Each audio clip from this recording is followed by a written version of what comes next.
It is just about 8:20 now, and in health news, there have been a lot of conflicting reports about screen time and the impact it has on kids. And today, there is one more reason to watch out. This one focuses on academic performance. And Dr. Joe from the Fox Medical team joins us this morning. Good morning again to you, Dr. Joe. Good morning, Laura. So we know it's not good, but what did this study show? Yeah, well, this particular study showed that it didn't matter how much time children spent or adolescents spent on their screens, it mattered what they were viewing. And so in this particular case, they found that academically there were issues when they were using screen time to watch television or play video games. Now, I have to say that this was basically a crunching of numbers of multiple studies over decades. Some of them dated back all the way to the 1980s. They looked at 30 studies with more than 100,000 children to come up with these results. They can't say that the screen time caused the effect. However, they did say that perhaps it's the quality of what the child is doing while they're using that screen time that may have the effect on academic performance. All right, let me ask you this. What are pediatricians recommending for this? Yeah, well, you know, you have to go back, too, to understand that there's lots of other reasons why you should limit screen time. It's not just academic performance. There are other things like physical activity.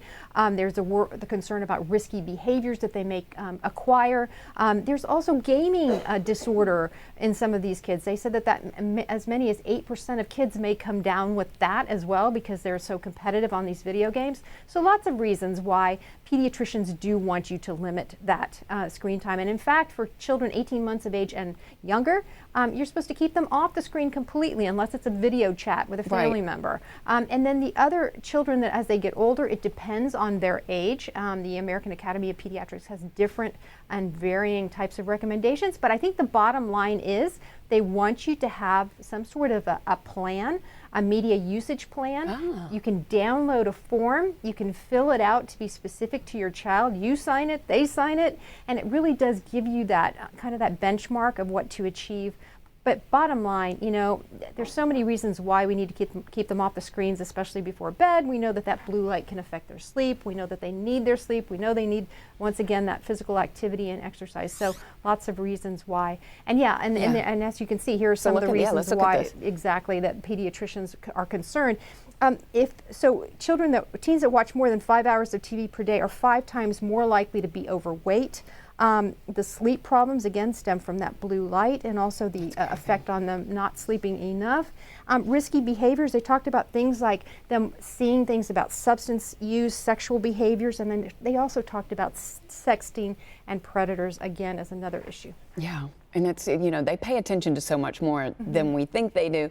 And you know, I remember when Emma was a baby, I would, you know, put those baby Einsteins on. I don't know if you've ever seen those. Yes. I mean, is that what they're counting as screen time? And yes, yeah. Even things like that where it's an educational, right? Even so you think you're like doing your baby a favor. And right, and I remember the days of putting them in front of Sesame Street, or they basically have said that they don't think that any of that is effective. It's really that socialization, them looking at you, talking to you, looking in your eyes. And there have been other studies that have shown that because parents are so engrossed in their screen time, they're not making that eye contact, and that's affecting the kids' ability to be more social and to learn. They're learning, their brains are forming. Remember, they're just like big sponges. And so that is a really important part of that process. Gosh, that's so true. And you know, when you say that, there are a lot of symptoms there that kind of align with autism, you know, as far as the eye contact and the learning. And so that's very interesting indeed. All right, Dr. Joe, thank you. Thank you.